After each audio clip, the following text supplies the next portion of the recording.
Narasimhan, who has the various sites and more than a dozen sites across Iran, from the north to the south, and of course Tehran, which is bang in the middle of the country, have all been hit, including the top political leadership, the top military leadership, and also the top spiritual leadership. We're also getting in visuals of protests that are happening in Lahore. So in multiple places across Pakistan, we saw locals trying to ambush the US consulate in Karachi, massive protests in Skardu. Now we've got the latest pictures from Lahore as people there try to attempt to lay siege to the US consulate building there as well. So the US buildings, diplomatic compounds, wherever they are in Pakistan, seem to be coming under attack.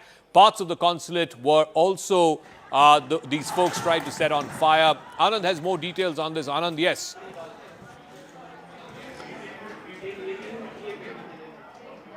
Well, sorry, Zaka, I missed you out there. What we're going to do to our viewers, bear with us. I've got Tom Cooper here with me. We've got the wall and we've got the map. Let's try and understand how this entire strikes. How did 200 Israeli aircraft fly over the Tehran airspace, drop those bombs and then come back? So let's game this and understand, does Tehran have no air defense system? And that too, you had the Israeli aircrafts take off from here, Tom, correct? So tell us, and how did this happen? How does this work? Yes. Yeah. Thank you.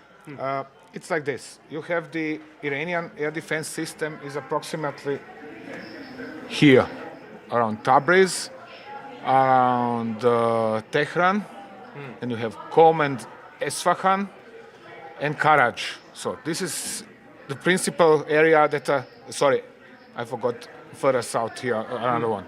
This is the principal areas that are covered by Iranian air defense system. The Israelis now come up from Israel, fly over Syria and Iraq. Right.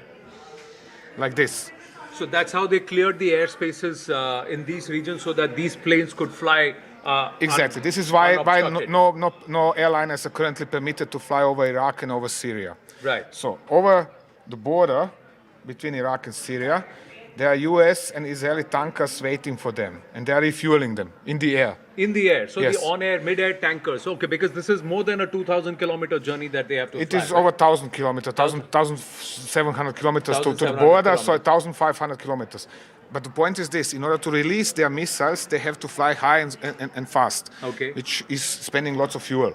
Therefore, here, either the Israeli or the US tankers from bases in Saudi Arabia come up here and they are waiting for them here in this area. So that's where the on-air refueling happens over Syria and Iraq airspace? Over Iraq. About how many thousand feet high? Well, 30,000 feet. 30,000 feet plus. Okay. So more, that depends on the weather. Right. Generally, tanker aircraft is flying higher. It lowers its boom, and then comes the combat aircraft and refuels from that boom. Right. So they connect and they download the fuel. Right. So once this has happened, they accelerate, come up to, this is one of the principal launch zones, the other is up here, and they are shooting their air-launched ballistic missiles into Iran, like this, into central Iran. So actually, the Israelis barely need to enter the Iranian airspace in order to hit targets deep inside Iran, approximately to the line Tehran, Esfahan, Bushehr. So that is this part of the story. Okay. Now, so let's erase this. Do you want to erase this? Okay. So we're going to erase all of this. And we're going to dive deeper into what's happening in Tehran. Why is it that when they're seeing so many ballistic missiles coming into Tehran, and yesterday over the Tehran airspace, these aircrafts actually flew over the Iranian airspace. So what happens there? Let's deep dive first. What happens when they are closer in? Just a second. Sorry. So here we have a zoom in to Iran. I said we have...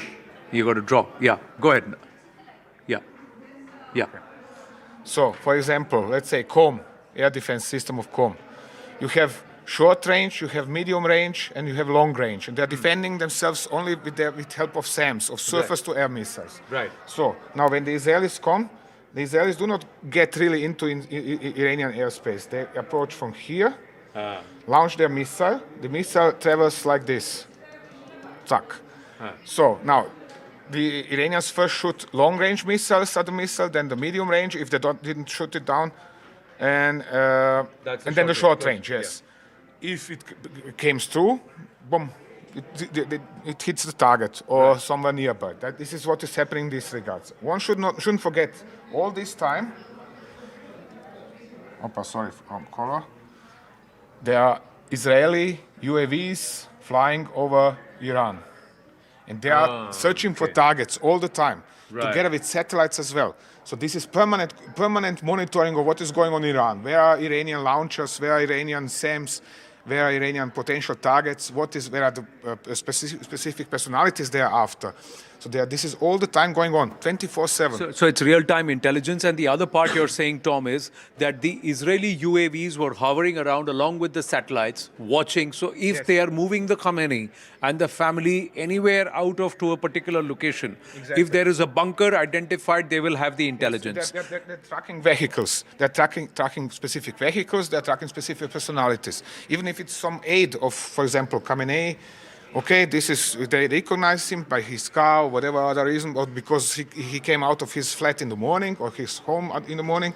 They are following him. Okay, he's parking there. He's disappearing in some building or underground entrance or whatever else. The point is now the following. The Iranians are all the time shooting down the UAVs. So the Israelis are losing and the Americans are losing UAVs, but they are not losing them fast enough, which means there is always a replacement UAV. Right. Yep. So that's the military might that's being employed by the Americans and the Israelis to try and pound Iran. Let's now erase this, and let me just ask you, if we look at the entire Gulf region, how is it that Iran is able to land these missiles, one, and the other part, let's just zoom this back in. Yeah, you can do that, yeah. So now, Iran is attacking all the neighboring regions, right, in this entire Gulf region. Yes. How are these bombs or their missiles, what Iran is firing, their ballistic missile technology is very strong. Why is it that civilian areas in Doha, civilian areas in Dubai, civilian areas at Abu Dhabi and have been affected? What is happening here? Okay. Are they doing it deliberately or is it because of interception? I do not think that they are doing this deliberately. I think that the situation is simply such that there is a stress of combat. Okay. So now let's see the following. Let's zoom in. Let's say there is an Iranian missile brigade intending or tasked with targeting Manama Air Base in Bahrain. Right. Okay, so let me show you. So this would be Yeah, you just have to activate the pencil. Yes, Yeah, sorry. yeah, okay. So we have Manama Air Base. This is the headquarters of the 5th Fleet of the U.S. Navy. Yeah. Sorry. Yeah. So now, the Iranian is sitting somewhere here behind the hill, in an underground, underground bunker. So he has the order to every so and so many hours, or on order from Tehran, launch his UAV or missile strike on Manama. So he programs with missiles. It's relatively simple because they are flying ballistically. Boom. Right. So it's a loop. Yes, in a loop. Yes. Yeah. But UAVs are flying straight. Directly over the ground. Right. So if there is in stress of combat, he is not thinking about, oh gosh, there are high-raised building in Manama or in Bahrain or whatever. He's simply programming his missile or his UAV to strike at geographic coordinates. Okay. And if there is something in between, well, the UAV is flying into it. It's just an obstacle. All right. The other question I wanted to ask, and viewers, just stay with me here for a bit. We'll try and understand this, is that in the case of a ballistic missile, is it possible that its GPS gets corrupted, its GPS gets disturbed, or an interceptor hits it and there is debris that's falling in the civilian area? Of course it is possible. It happens very often. And it is not only that. Okay, the missiles have their instrumental navigation system as well. So they have secondary navigation system. So they are still retaining some precision.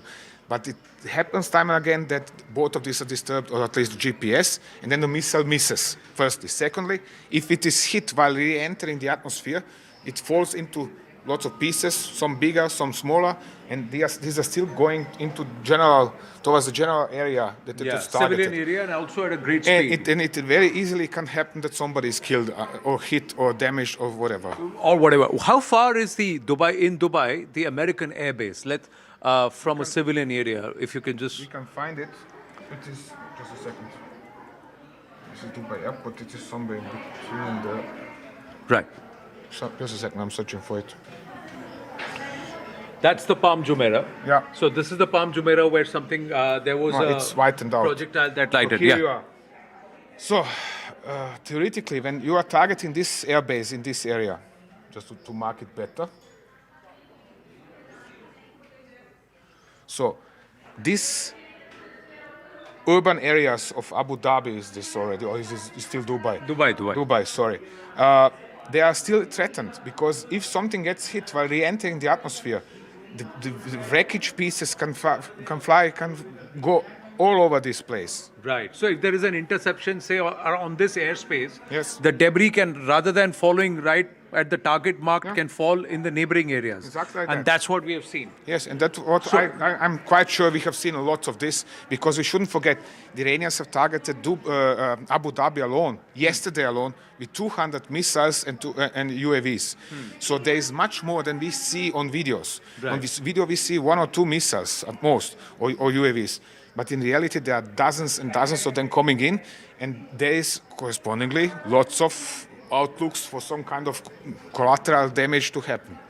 Right. So what Tom's assessment is that these explosions in Dubai, Abu Dhabi, and some of the civilian areas outside of the air bases are not done deliberate targeting by the Iranians. It's because of debris or interception that's happened of a huge number of missiles that have been sent by Iran towards these spaces. And when they land in the neighboring civilian areas, that's when we have seen debris. See, the Palm Jumeirah is not so far away. It's actually in the flying trajectory of the air base in Dubai. So you see, this is the Palm Jumeirah, and this is the trajectory of the missiles coming in towards this air base. And that's the reason why you have had debris fall here and also somewhere around the Fairmount Hotel. That's not so far away. It's also in this region itself, in this arc. One more point. Let's not forget, just a second, the missiles can come from all over, from several directions. The Iranians can target with missiles from here, so they can come from this direction, from here, from here, from here. That means that the debris can be thrown in all possible directions in Dubai. That is the point. Yeah. So it is not that simple as to say, always from the same direction. It's not always from the same direction. The same thing applies even for Qatar and Bahrain, that the missiles can approach from multiple locations in Iran. Next time when we are chatting with Tom Cooper here in the dugout, it's going to be about the Strait of Hormuz, and that's another interesting story there. Back to you in the studio. All right, thanks for that, Anand.